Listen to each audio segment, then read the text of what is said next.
कुछ लोग कहते हैं ब्राह्मण नोटा दबाएगा। अरे ब्राह्मण तो कभी नोटा दबाने के लिए पैदा ही नहीं हुआ है। जीत सूंघ लेता है, जीत की तरफ जाएगा। नहीं, जीत नहीं सूंघ लेता, माहौल बना देता है। यूजीसी के बाद ये क्लियर कट मैसेज हो चुका है। अरे एक लल्लू सिंह ने कह दिया कि अब की बार 400 पार और 400 पार हुए नहीं कि संविधान बदल देंगे, मरमरी हो गई कि बचाओ आरक्षण खत्म होने जा रहा है। ज्यादा इस बात पे है कि नवनियुक्त अध्यक्ष ने तत्काल ब्राह्मण विधायकों को मास्टर जी की तरह रखना दिखाया। छड़ी छड़ी मारेंगे अगर तुमने अंदर से ये बैठक की। एक जो ये पूरा विवाद रहा, ये इसलिए भी इसको ज्यादा हवा मिल गई कि 23 दिसंबर 2025 को लखनऊ में एक विधायक के घर पर ब्राह्मण विधायकों की बैठक हुई। उसके 2 दिन बाद लखनऊ में 3 ब्राह्मण प्रतीक पुरुषों की प्रतिमाओं का अनावरण करके भाजपा को लगा कि उस बैठक का धुआं अपने आप जो है छट जाए। पर उसके 2 दिन बाद उत्तर प्रदेश के नवनियुक्त प्रदेश अध्यक्ष ने कह दिया बीजेपी में जातिवाद नहीं। और उसके बाद उसी बीजेपी के इकोसिस्टम के इन्फ्लुएंसर्स ने सोशल मीडिया पर बम मार लिया और फिर से ये ब्राह्मण नैरेटिव आगे बढ़ पड़ा। और जब ये 16 जनवरी की घटना, 16 जनवरी के बाद की घटना हुई मौनी अमावस्या की, इस घटना में की आग में वो बात घी का काम करती है। मतलब धर्म, ब्राह्मण, सनातन, ये सब जुड़ता चला गया। जो बात आप कह रहे हैं कि स्क्वायर जीत का बना था, यहां मुद्दों का, विवाद का स्क्वायर बन रहा है। जो मूर्तियां लगी उसकी चर्चा कितनी बार आपने सुनी है? खुद की बीजेपी के लोग ही कर रहे हैं। कितनी कर रहा है? सनातन पर ज्यादा है, हाँ, अभी मुक्तेश्वरानंद पर ज्यादा है। ज्यादा इस बात पे है कि नवनियुक्त अध्यक्ष ने तत्काल ब्राह्मण विधायकों को मास्टर जी की तरह रखना दिखाया कि छड़ी छड़ी मारेंगे अगर तुमने अंदर से ये बैठक की। ये ध्यान रखना। वो भूल गए कि सीएमएस में लोधों की बैठक हो चुकी है। वो भूल गए कि अयोध्या में कुर्मियों की बैठक हो चुकी जिसमें अनुप्रिया पटेल, स्वतंत्र सिंह दोनों थे। वो भूल गए कि अगर मैं लखनऊ के 5 सितारा होटल में ठाकुरों की बैठक हुई, उस ठाकुरों की बैठक में 2 ही मुद्दे तो थे। एक वीके सिंह को टिकट क्यों नहीं दिया गया, एकमात्र टिकट था जो योगी आदित्यनाथ ने मांगा।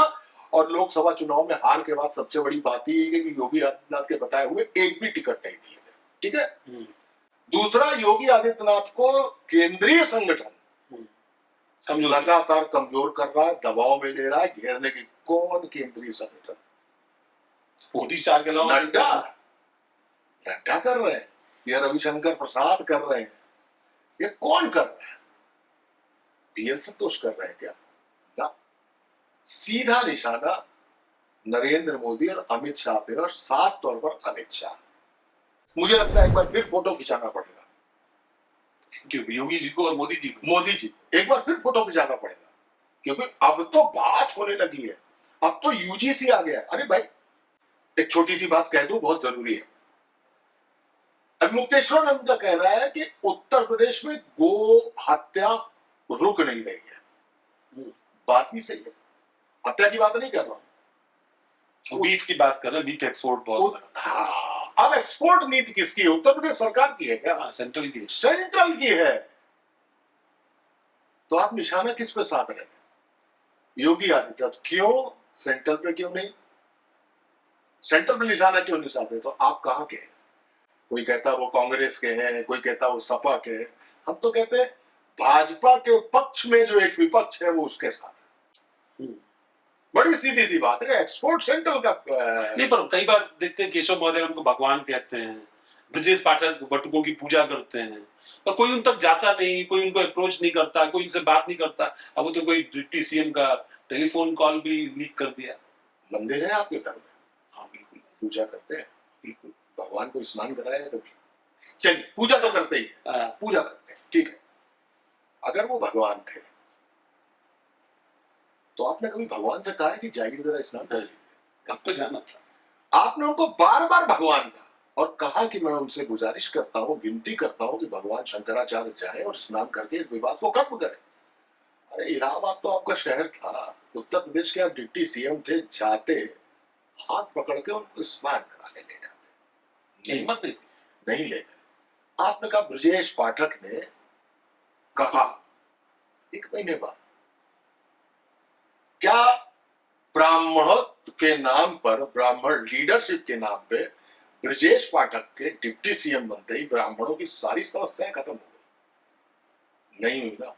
1 महीने बाद ये बयान आया कि शिखा पकड़ के बटुकों को खींच कर मारना महापाप, और अगले दिन बटुकों के पद प्रक्षालन किए उन्होंने। और तब संघ प्रमुख भी लखनऊ में और वो लोग मिलने भी गए थे। उसके बाद एफआईआर, 2 ही बातें थी। एक, आप क्या शंकराचार्य हैं, जवाब दीजिए नोटिस का। दूसरा मुद्दा उठता था कि बटुकों को यार पुलिस ने खींच खींच के मारा और शिखा से खींचा, तो कहा कि आरोप लगा दिया, एक मुकदमा हो गया उनके खिलाफ। पर ये जो पूरी कॉन्फ्लिक्ट में, एक लास्ट बात आपसे पूछ लेता हूँ, ये जो ब्राह्मणों की बात, ब्राह्मण पॉलिटिक्स की बात हो रही है, तो ब्राह्मण जा कहाँ रहा है? 23 दिसंबर 2025 के से जो शुरू हुआ विवाद है, और जो गुप्तेश्वरानंद का भी बात है, इसे भी सब ब्राह्मण ही है।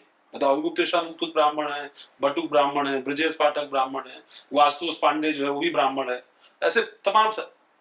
पर ये ब्राह्मणों की नाराजगी, ब्राह्मण मंत्रियों की नाराजगी, ब्राह्मण को पार्टिसिपेशन, या ब्राह्मण वोटर, मायावती कह रही है भाई सब मत करो, लिट्टी चोखा मत खाओ, ये सब बात, ब्राह्मण जाएगा कहाँ? देखिए, ब्राह्मण ने 1-2% कभी समाजवादी पार्टी को वोट दिया हो तो दिया, ठीक है। तिलक तराजू और तलवार का नारा खाने के बाद, हजारों उत्पीड़न के मुकदमे झेलने के बाद भी ब्राह्मण शंख बजाएगा, हाथी बढ़ता जाएगा कहने वाली मायावती को ब्राह्मणों ने वोट दिया। वो मायावती अचानक फिर धीमे धीमे अंडर प्ले से प्ले पे आ गई, 7वें 8वें राउंड खेलना शुरू कर दिया, ओपनिंग कर रही थी पहले। कुछ लोग कहते हैं ब्राह्मण नोटा दबाएगा। अरे ब्राह्मण तो कभी नोटा दबाने के लिए पैदा ही नहीं हुआ है। नोटा दबाने की शिक्षा, नोटा दबाने की टेक्निक, नोटा दबाने की बुद्धिमत्ता किसी प्रोफेसर की हो सकती है, किसी डॉक्टर की हो सकती है, किसी पत्रकार की हो सकती है, किसी पढ़े लिखे इंसान की हो सकती है। नोटा नहीं दबाना है किसी को। सब ब्राह्मण को तो बिल्कुल, ब्राह्मण नोटा नहीं दबाएगा, वो समझदार बंदा है, वो नोटा नहीं दबाएगा। वो उसको चुनेगा जिसको ये लगे कि जिन्होंने मेरे संग उत्पीड़न किया है। जीत सूंघ लेता है, जीत की तरफ जाएगा।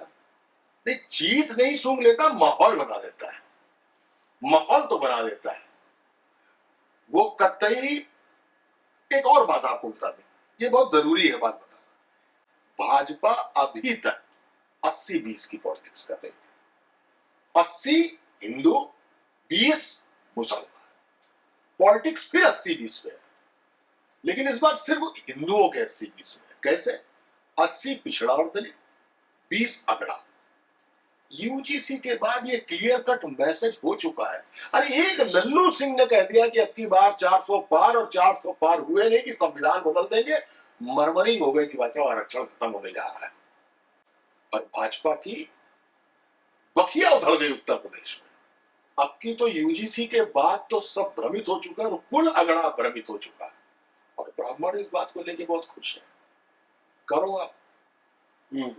तो वो मूंगफली का दाना जब तक तोड़ा नहीं गया था वो हिंदू था।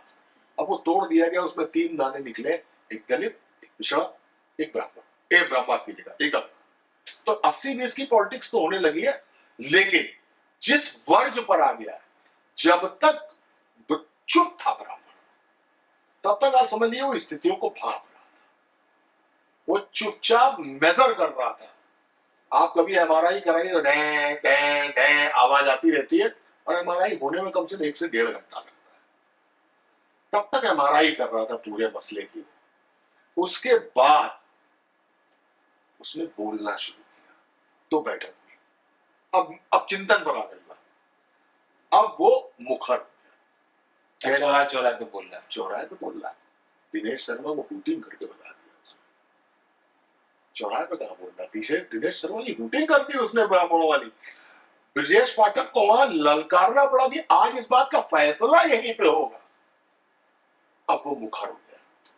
मैं नहीं कहता, हो सकता है, देखिए बड़ी सीधी सी बात है, कोई बोलेगा नहीं सपा का प्लांटेड है, आजकल तो यही चक्कर में आप सवाल भाजपा का पूछ लेंगे कि सपा की तरफ से आए, सपा सवाल पूछ देंगे भाजपा की तरफ से, ये स्थिति हो गई समाज की।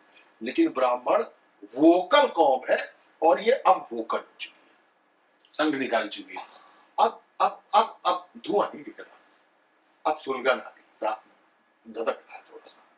तो ब्राह्मण लगभग डिसाइसिव हो गया। यूजीसी ने जिसको और बुरी तरह एनर्जाइज कर दिया। ब्राह्मण पॉलिटिक्स, अब मुक्तेश्वरानंद, ये सारे हमारे कानपुर में रहने वाला, वहां का एक कहावत है, 12 मसाले 14 जायके।